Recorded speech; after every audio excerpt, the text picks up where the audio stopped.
孩子，你已经尽力了，你给了大明最后的体面，现在换我来吧。何人敢犯朕的大明？谁说俺要上路了？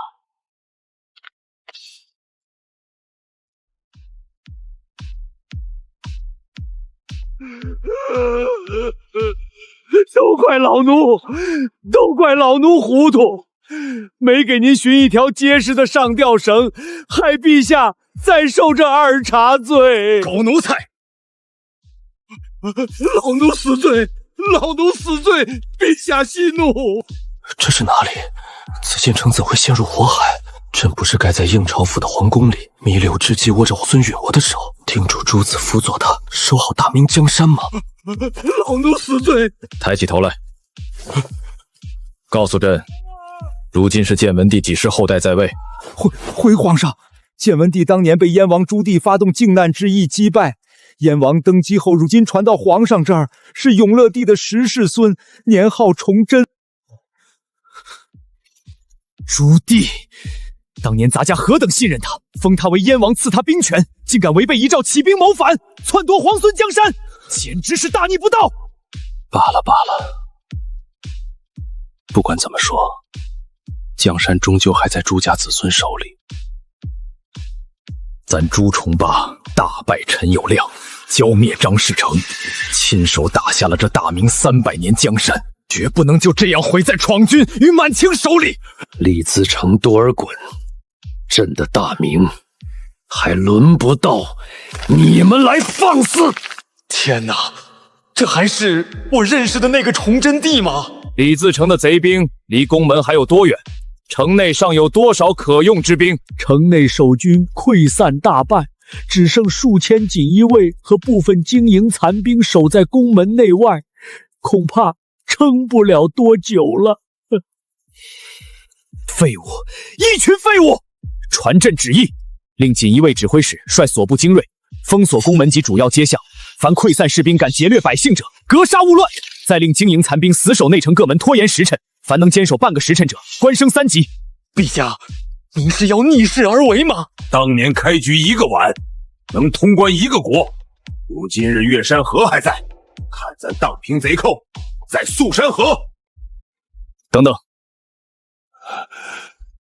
你去传旨时，顺带告诉锦衣卫，若遇达官贵人私藏财物，意图开门陷城者，无需禀报，当场斩杀，抄没家产以充军饷。朕知道城内有不少人盼着李自成进城，想保全自身富贵，朕偏要让他们知道，背叛大明者，死无葬身之地。是。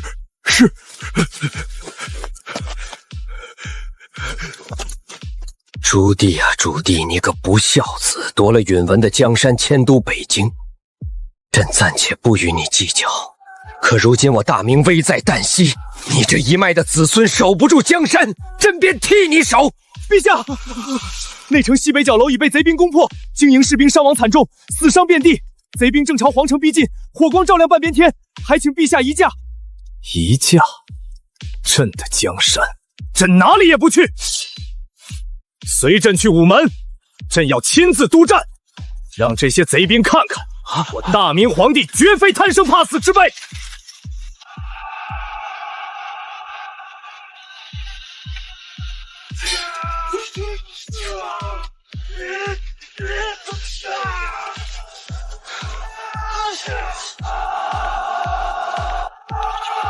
朕乃大明崇祯皇帝，受命于天，君临万邦。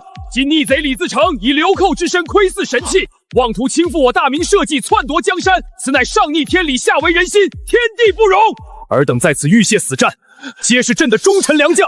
今日朕在此立誓，但凡击退贼寇，在场将士一律官升3级。若有勇士能斩下闯贼李自成首级者，封王爵，享万世荣华富贵。父皇万岁！万岁！王大办，奴才在。传朕旨意，紫禁城内所有5品以上文武官员，无论京官、闲职、职守者，半个时辰之内，尽数前往太和殿集合，以即刻召集身边心腹可靠太监，吩咐各处通报，不得有误，速速去办。奴才遵旨。为何人？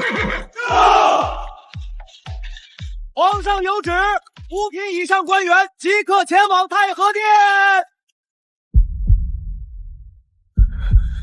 众爱卿，如今逆贼李自成已破外城，贼兵势大，京师一时难以抵御。事到如今，你们有什么退敌之策，尽可直言，不必忌讳。朕恕你们无罪。陛下，如今闯贼数十万大军围城，京师内外断绝，紫禁城内早已无可用之兵、可战之将。以臣之见，如今之计，不如什么？爱卿但说无妨，支支吾吾，岂是大明奸臣风骨？臣请陛下开城投降闯王，以求保全身家性命，保全宗室百官。无耻叛逆！其他爱卿意下如何？陛下，臣以为张尚书所言虽刺耳，却是实情。如今内无强兵，外无救驾，突围已然绝无可能。依臣之见，不如与闯王议和，划地而治，尚能保全大明半壁江山，保全宗庙社稷呀。程国公所言极是，战则玉石俱焚，和则暂保平安。陛下为天下苍一计，议和是唯一出路啊！闯贼势大，不可力敌呀！众卿的想法朕都清楚了。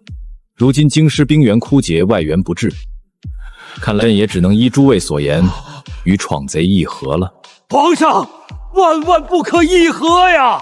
议和便是亡国之路啊！祖宗基业，岂可拱手？臣等死谏，请陛下收回成命。朕说的议和不是投降，而是以战促和。陛下，恕老奴愚钝，您的意思是？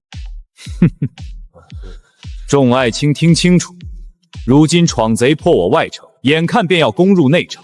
若是朕此刻开城投降，在李自成眼中，我大明军人不过一群望风而降、软弱可欺的鼠辈，他只会觉得是他兵锋无敌，我等无力抵抗，才不得不屈膝求生。你们扪心自问，自古忠臣不事二主，你们这等临危变界之辈，李自成得了北京后，会真心重用你们吗？兔死狗烹，鸟尽弓藏，等他坐稳江山，第一个要杀的就是你们这些卖主求荣之徒。李自成一路破关入河，半年奔袭千里，士卒早已人困马乏。现在他虽看似势大，实则后方空虚，粮草不济，已是强弩之末。现在他虽看似势大，实则后方空虚。如今山海关外，吴三桂手握关宁铁骑，乃是我大明最精锐之师，虎视眈眈，枕戈待旦。各地秦王之师亦在星夜称援，日夜兼程赶来。只要我等死守内城，扛过这最初几日猛攻，不出半月，四方援兵必至。到那时再谈议和，我们才有筹码，才有底气，才能让李自成退出北京，俯首称藩。攻不出半月。众爱卿，你们是要做屈膝求荣的死囚，还是要做守土卫国的功臣？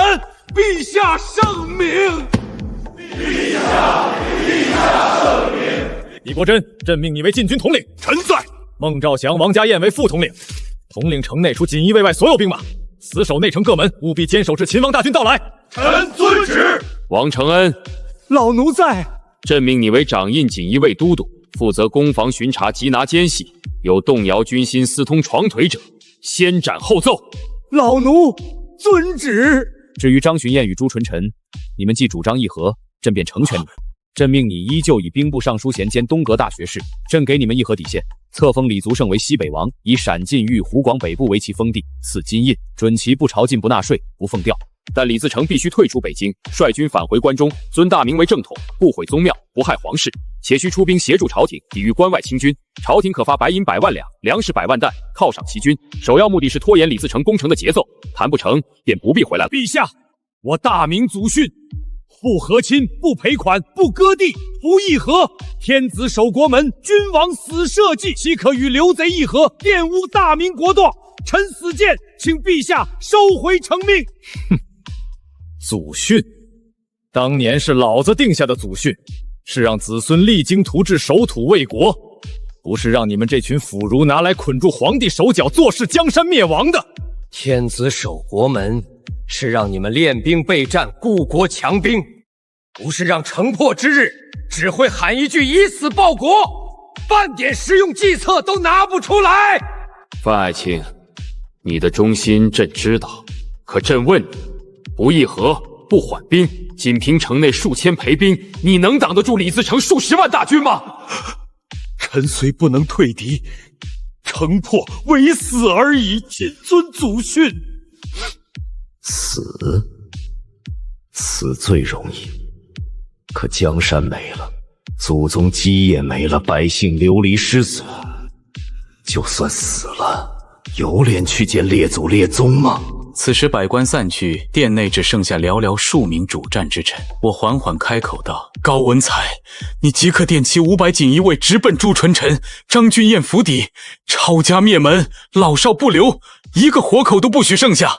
另外，凡与王德化往来密切、暗通贼寇的太监，一并斩杀。”此言一出，满殿死寂。高文才浑身一僵，抬头惊道：“皇上，朱张2位大人方才奉旨前往闯营议和，是何是战是将是叛，尚无定论，此刻便行抄家灭门之举，恐怕于理不合啊！”我目光一厉，如刀锋出鞘，直刺高文才。高文才心头巨震，双腿一软，重重跪倒在地。高卿家，朕知你是忠臣，朕也不打算瞒你这3个人回不来了，速速去办，把抄出来的金银粮草尽数运回宫中。高文才浑身一颤，顿时再不敢多言，重重叩首。臣遵旨，臣即刻便去。李若莲，另一员锦衣卫悍将应声跪地：“臣在。朕给你半个时辰封锁皇宫，戒严内外。之前城内造谣惑众，动摇军心，暗通流寇的官员不分大小，全家押至各门城楼之下，当着守城将士的面，当场处斩以儆效尤，家产钞墨一并运来。”接着我转向身旁王承恩喊道：“王大办！”王承恩浑身一颤，连忙躬身：“奴才在。”你去传朕口谕，自此刻起，京官无指擅自出宫者斩，官员家眷私逃出城者斩，守城军士擅自下城者斩。王承恩伏地叩首：“奴才这就去办。”我突然想到什么，缓缓开口：“皇后与几位公主现在如何了？”王承恩声音哽咽道：“皇上您忘了吗？周皇后你在眉山之事发生前，自缢于坤宁宫，以身殉国了。长平公主被你挥剑断去一臂，此刻昏迷不醒，生死未卜。昭仁公主，她已薨了。”一段冰冷而惨烈的记忆如潮水般冲入我的脑海。那是原本的崇祯在城破之前，为不让皇家女眷重蹈靖康之耻，被贼寇凌辱，亲手挥剑斩向自己的骨肉。附身其上的我闭了闭眼，心间一阵剧痛。那是我的子孙，我的血脉，我一手开创的大明，竟落到这般地步。良久，我缓缓睁开眼，声音轻得像一声叹息：“长平公主不必带来了，你挑一名忠心可靠的太监，给她剃去长发，换上宫女服饰，设法送出宫去。她已断臂，就算落入贼手，想来也不会多加为难，让她活下来。”接着我转向李国珍、王家燕、孟兆祥几位守城重臣开口道：“几位卿家。”3人同时跪倒，泪湿衣襟：“臣在。”朕命你们不惜一切代价死守12个时辰。王家燕叩首泣血：“皇上放心，臣等粉身碎骨也要死战到底，以身殉国。”李国珍满眼充血：“皇上请放心，臣等必死战不退。”孟兆祥老泪纵横，声音嘶哑：“臣弑君之路，为君分忧，万死不辞。”看着这2位忠臣，我心中了然。这一战他们是必死之局，朕知道你们是忠臣，只可惜这一回你们真要以身殉国了。几人身躯一震，却更加坚定：“臣无怨无悔。”从军中挑选50精锐亲军，必须是绝对可靠之人。朕要趁夜突围出城。众人听后同时大惊，抬头望向我：“皇上，您方才不是命人死守京城，又遣朱纯臣等人前往议和，这究竟是何用意？”我冷笑一声，开口道：“北京城守不住了。李自成兵临城下，志在天下，城中金银如山，美女如云，他怎么可能因为一纸和议就退兵？各地秦王大军都在观望徘徊，蜀守两端，没有一家会真正拼死来救。朕不能死，只要朕活着，只要朕突出重围，大明就还有半壁江山，还有卷土重来的希望。”一席话说的2位老臣泪如雨下，伏地叩首，再无半分质疑。1个时辰后，王承恩跌跌撞撞奔入殿中，衣衫尽是尘土。“回皇上，老奴清点完毕，大内银库只剩白银5万两，兵器库中勉强挑出可用兵器1000余件，完好铠甲500副，其余皆年久失修朽坏，不堪用。”我听得咬牙切齿，指节捏得发白。堂堂大明皇宫库藏空虚至此，而外面那些勋贵大臣一个个富可敌国，却一毛不拔，坐看江山崩塌。我深吸一口气，压下滔天怒火。朕知道了。不多久，殿外脚步声、车轮声轰然响起。高文采披甲带刃大步而入，身后数十名锦衣卫压着一辆辆堆满金银的大车，金光银光。高文采单膝跪地：“臣等复旨，朱纯臣府邸家丁持械顽抗，已被臣尽数诛杀，满门抄斩，共抄得白银50万两，黄金3万两。古玩字画无数两米堆积如山，张金燕家中抄出白银20万两，黄金1万两。细软已全部运到，2米过多，容臣稍后再派人押运。另外，从朱纯臣后院密室中搜出私藏精铁兵器、铠甲上千件。时间仓促，若再给臣片刻，还能再抄出更多。”我听后眼中闪过一丝赞许：“做得好，你们辛苦了。”从这些金银之中拨出5万两，按职级分给此次抄家的锦衣卫将士。其余金银米粮，除古玩字画外，全部运至各门城头，分发给守城将士。二人轰然应诺：“遵旨。”正要转身时，我却忽然开口：“等等，你们传令下去，这些金银是朕体恤他们忠勇可嘉，额外赏赐。之前拖欠的粮饷，待朕破贼之后，一律如数补发，分毫不缺。”高文采、李若莲心中一震，瞬间明白了我的深意。若直接补发，士兵只当是理所应当；若说是皇上特赏，人心必暖，士气必振。臣等遵旨。二人领旨而去，殿内终于清静下来。我转过身看向王承恩带来的3位皇子。太子朱慈节年方15，眉目清俊，虽身处绝境，眼中却有惊而不惧，隐隐有储君风骨。定王永王年纪尚幼，不过8、9岁，紧紧依偎在太子身边，小脸苍白，眼神惶恐，却强忍着不敢哭泣。附身于此的我，虽一生铁石心肠，唯独对子孙后代护犊情深。此刻看着这3个孩子，心间不由得一软，眼中不自觉流露出疼惜与怜爱。王大办，奴才在。取几套寻常太监服饰给3位殿下换上。你在宫中多年，可有真正心腹可靠之人？王承恩立刻明白帝王用意，重重点头。皇上放心，奴才手中有几位跟随多年、生死不负的老奴，奴才愿意人头担保，必拼死护3位殿下周全。好，好，我连说3声好。不多时，3名老太监躬身入殿，跪地叩首，不敢仰视。抬起头来，你们都是我大明的忠奴，又是王承恩以性命担保之人。如今闯贼兵临城下，国破家亡在即，朕将3位皇子托付给你们，你们记住，拼尽一身性命也要护他们周全。此事不得对任何人泄露一字。如果成功到南京，你们以后就是救国功臣，几位皇子的心腹必将留名青史，永享荣华富贵。出宫之后，3人分3路走，对外只当他们是寻常小太监，一路向南逃往南京，务必隐姓埋名，低调行事。我看向王承恩，继续道：“给每人分发碎银几10两即可，不要多，不要整定，以免路上路财招来杀身之祸。”奴才遵旨。随后我对着3名老太监深深一揖，这一拜是拜托赴江山社稷，是拜大明最后一丝龙脉。3名老太监猛地抬头，青筋暴起，眼中尽是死志。皇上，请放心，奴才能万死不辞。若能平安护送殿下抵达南京，奴才等粉身碎骨也心甘情愿。我微微颔首问道：“王大办，宫中可有隐秘出口，能悄无声息离宫？”王承恩迟疑片刻，咬牙道：“回皇上有诗有一个，只是……都到了这步田地，还有什么不能说？”是。王承恩低声道：“近来闯军围城，不少宫女太监私逃出宫，都是从神武门西侧墙角的宫统暗道爬出去的。那是平日运送净统出宫的通道，狭窄低矮，仅容1人匍匐通过。只是殿下乃是龙子凤身，金枝玉叶，怎么能从那种污秽之地通行？”我听完没有半分犹豫。当年我做乞丐、游方僧，比这更污秽、更屈辱的日子都一一熬过来了。龙蛇潜渊，不拘泥于清浊。我冷冷下令：“你们就从这里出去。出宫之后，不许再称太子王爷，给他们换上布衣，改做寻常人家子弟。”我深吸一口气，走到3位皇子面前。太子朱慈虽只有15岁，却已懂得家国大义，咬紧牙关，不流一滴泪。父皇，儿臣不怕，儿臣愿去南京重振大明。定王永王年纪尚幼，紧紧攥着太子的衣袖，小脸惨白，却也强忍着不敢哭。我看着这几个孩子，心间像被针扎一般疼。那是我的子孙，是我一手打下的江山，如今竟落得如此境地。我伸手轻轻抚了抚太子的头，记住，出去之后莫要再称朕为父皇，莫要再摆皇子架子，见人低头，遇事藏拙，活下去比什么都重要。只要你们活着，大明就不会亡。三个孩子用力点头，却死死咬住嘴唇，不敢发出一声哭腔。王承恩不敢耽搁，立刻取来早已备好的碎银，分成3包，悄悄塞给3名心腹太监。路上止住破庙、农舍，少说话，不与人争。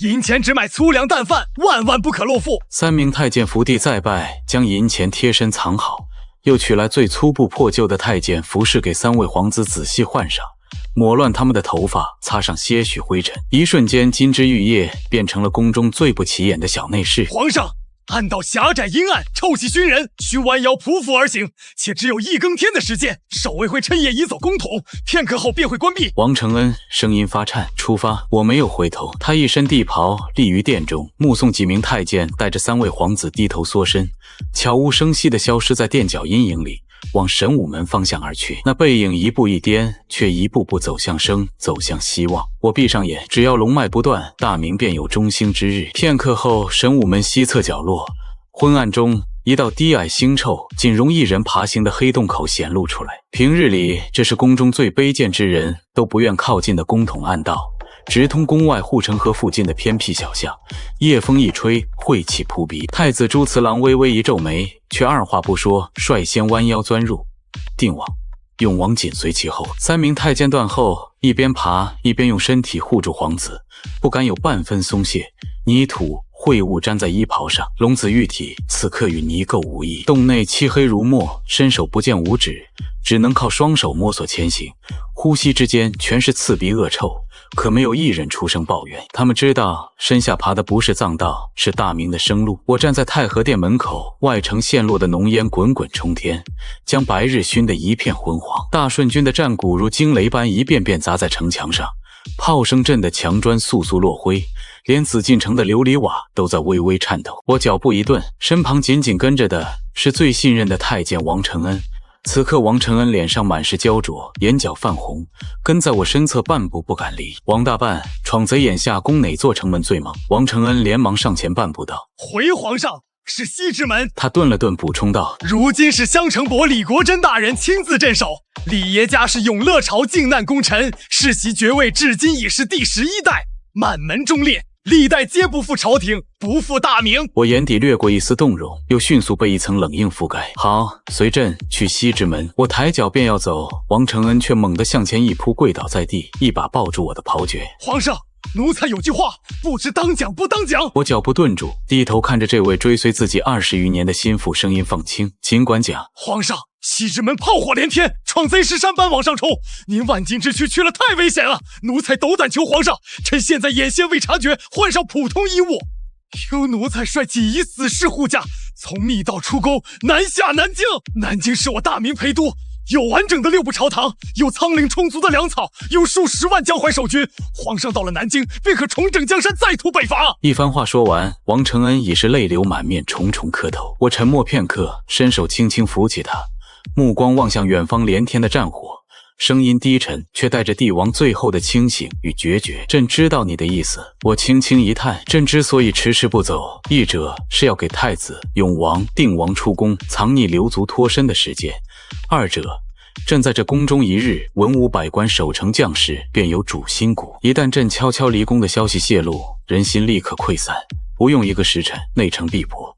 到时候我们连京城都出不去，只会被刘贼追擒，受辱于贼寇之手。我顿了顿，声音更冷。何况这宫里、这朝堂上到处都是闯贼安插的眼线，朕一动便是万劫不复。王承恩听得浑身一震，连连叩首。皇上考虑周全，是奴才愚钝，奴才罪该万死。起来吧。我挥挥手，一行人快马加鞭，片刻便抵达西直门城楼。刚踏上城楼，冲天的血腥气便扑面而来，城墙上伤兵哀嚎不止，断矛裂盾，空箭篓散落一地，炮口还在冒着袅袅黑烟。守城将士个个衣甲染血，面容憔悴，许多人靠在垛口上昏昏欲睡，却一听见脚步声，立刻强撑着握紧刀枪。一人浑身浴血，披挂一套鎏金鱼鳞重甲，甲片上凝着乌黑的血渍。闻声猛地转过身，踉跄着扑倒在城道中央，重重叩首。臣襄城伯李国珍恭迎皇上圣驾，吾皇万岁。他身后残存的将士闻声齐齐跪倒一片，甲叶碰撞之声连成一片，喊杀声疲惫却悲壮。我快步上前，亲手将这位满身伤痕的勋臣扶起，手掌轻轻拍在他沾满血污的肩膀上，声音带着一丝颤抖，却字字铿锵。襄城伯，免礼！你李家自永乐帝靖难起兵，世袭爵位11世，代代忠良，是我大明真正的柱石。今日国难当头，你能死守西直门，不负列祖列宗，不负朕，不负天下。李国珍眼眶一热，泪水混着血水滚落，哽咽道：“臣世受国恩，粉身碎骨，在所不辞。”我点点头，目光扫过城墙上下，沉声问道：“如今守城形势如何？将士还撑得住吗？”李国珍挺直残破的身躯，沉声回禀：“回皇上，西直门现有守城将士1100余人，连日血战，多数人已经3昼夜未曾合眼，饥寒交迫，死伤惨重。但今日皇上亲自骑马登城，许诺破贼之后，虚公擢升，颁发公券。将士们听闻圣谕士气大振，已经接连打退闯贼7次猛攻，贼兵尸迹如山，始终未能踏上城头一步。”好，我眼中第一次露出一丝微光，我向王承恩微微偏过头，不动声色地递过一个眼色。王承恩心领神会，立刻向后一挥手，尖声喝道：“抬上来！”城墙下，一队队锦衣卫汗流浃背，推着一辆又一辆蒙着黑布的大车，缓缓登上马道。车一停稳，锦衣卫猛地扯下黑布，明晃晃白花花的银子瞬间堆满了半面城头，一锭锭官银堆叠如丘，在昏黄的天光下折射出刺目的光芒，晃得所有人睁不开眼。守城士兵早已3、4个月未领分毫饷银，许多人连肚子都填不饱。此刻见到这堆积如山的白银，一个个双目放光，呼吸急促，握紧兵器的手都在发抖。王承恩踏上一步，声音尖亮，传遍整面城墙：“众将士听着，这一车车白银皆是皇上从大内银库与近日查抄贪官污吏家父所得，尽数赏给你们。皇上念你们忠君爱国，浴血死战，特颁重赏，以慰君心，还不速速谢恩！”短暂的死寂之后，城墙上下爆发出山呼海啸般的呐喊：“皇上万岁！万岁！誓死效忠，守卫家园，绝不退缩！”呐喊声压过了城外的战鼓，压过了炮火，在残破的城墙上空回荡。我微微颔首，又向王承恩递去第二个眼色。王承恩深吸一口气，再次挥手：“带上来！”一队锦衣卫神色肃杀，押着20余名五花大绑的官员走上城头，人人口中塞着破布，面色惨白，正是城中被眼线揭发、暗中通贼欲降的官员。王承恩手持一卷明黄圣旨，一字一顿当众宣读：“钦定通贼逆臣名单。这些人识君之路，却在国难当头叛国投敌，天理难容，国法不容。朕令即刻问斩，全守城楼以儆效尤。”最后一字落下，王承恩猛地挥手：“斩！”锦衣卫绣春刀齐刷刷出鞘，寒光一闪而过，整面城墙瞬间死寂。不知哪名士兵红着眼睛，猛地举起长枪，嘶吼一声：“杀得好！通贼卖国贼，死有余辜！”刹那间，千万声怒吼同时爆发。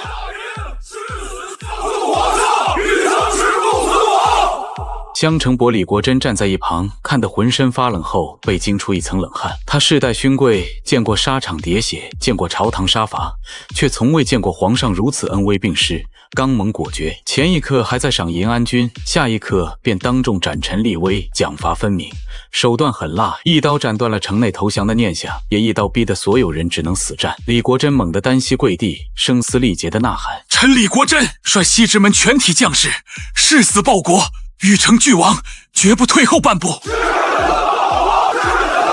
喊声震天，烽火烈烈。我站在垛口之前，望着城外黑压压、一眼望不到头的大顺军大营，望着眼前浴血死战的将士，眼中没有半分惧色，只有帝王最后的孤绝与悲壮。我知道，这是我能给大明最后一剂强心针。能撑多久是多久，能战一刻是一刻。此时另一边，帐内朱纯臣、张俊彦、王德化三人在敌方阵营里大气都不敢喘。李自成鼻孔里冷冷哼出一声：“崇祯派你们3人来所为何事？”张金燕连忙上前一步，恭恭敬敬，语气谦卑：“回闯王，如今大王天兵压境，京师震动，皇上自知无力抵挡大王仁义之师，特命我等3人前来，愿与大王议和，只求罢兵息战，保全大明宗庙，让天下苍生免遭兵戈之苦。”议和！一旁闯王的得力部将刘宗敏猛地一拍桌案，腰间大刀哐当一声出鞘，半截厉声暴喝：“现在才想起议和，早干什么去了？我家大王兵临北京城下时，曾派杜勋入城谈判，劝那崇祯早早归降，保全满城百姓。可那昏君不识抬举一口回绝，还扬言要与京城共存亡。如今外城已破，内城指日可下，大好江山唾手可得，还议什么和？我看你们3个根本不是来议和，是来送死的！”王德化吓得浑身一抖，扑通一声几乎要跪下，连忙尖声求饶：“刘将军息怒啊！此前是皇上糊涂，不识大王天威，如今他已知悔悟，愿全盘答应大王此前提出的一切条件，封大王为西北王，割让西北之地，100万犒军银，3日之内必定送到大营，只求闯王高抬贵手，暂且退兵啊！”李自成目光微沉，缓缓开口：“哦，崇祯的小儿真的同意议和，莫不是你们3个自己想要求和吧？”张金燕连忙从怀中取出一卷明皇诏书，双手高举过顶：“闯王明鉴，皇上的诏书在此，字字皆是天意，绝无虚言。”王德化连忙上前接过诏书宣读：“奉天承运皇帝，闯王李自成接旨。”他刚一开口，便发现李自成端坐在虎皮椅上，纹丝不动，既不接旨，也不跪拜，甚至眼皮都没抬一下。王德化顿时尴尬无比，只得硬着头皮继续念下去。诏书读完，大帐之内一片死寂。李自成手指轻轻敲击着扶手，目光扫过帐下文武。诏书你们也听了，各位以为这议和是应还是不应？军师宋献策轻轻摇着羽扇，缓步出列，声音温和，却字字诛心。闯王，2日前我军尚顾虑4方秦王兵马，故愿与崇祯议和暂稳局面。可如今山东兵不来，江南兵不至，关宁铁骑远在山海关，北京已是一座孤城，大明气数已尽天怒人怨，此时退兵，岂不是放虎归山，自留祸患？他顿了顿，目光扫过朱纯陈3人，冷笑道：“况且崇祯此人刚去寡恩，背信弃义，当年与清议和，他密令陈新甲主持，事谢之后，却将陈新甲抛出来顶罪，斩首示众，以全自己天子守国门的虚名。如此薄情寡义之君，今日答应的再好，他日一旦缓过劲来，必定撕毁盟约，发兵围剿。我大顺将士浴血15年，绝不能做那任人欺骗的冤大头。”刘宗敏一听，更是怒目圆睁，大声喝道：“军师说得对，大明朝廷贪官横行，阉党乱政，天下百姓早已苦不堪言。我等跟着闯王揭竿而起，从商洛山中九死一生，到如今破京灭明，整整15年。如今机不可失，一鼓作气打进北京城，里面的金银珠宝、美女绸缎，全都是我们的。那崇祯的老祖宗朱元璋，不过是个怀幼布衣、黄觉寺和尚，这江山他朱家做的，我家大哥为何做不得？”这番话说得慷慨激昂，帐内众将纷纷轰然应和。李自成缓缓起身，大步走到3人面前，居高临下，眼神冰冷如刀：“宋军师，刘将军所言极是，崇祯无容人之量，无治国之能，把大好江山糟蹋得满目疮痍，百姓流离失所。朕今日入京，乃是顺天应人，取而代之，议和之事不必再提。”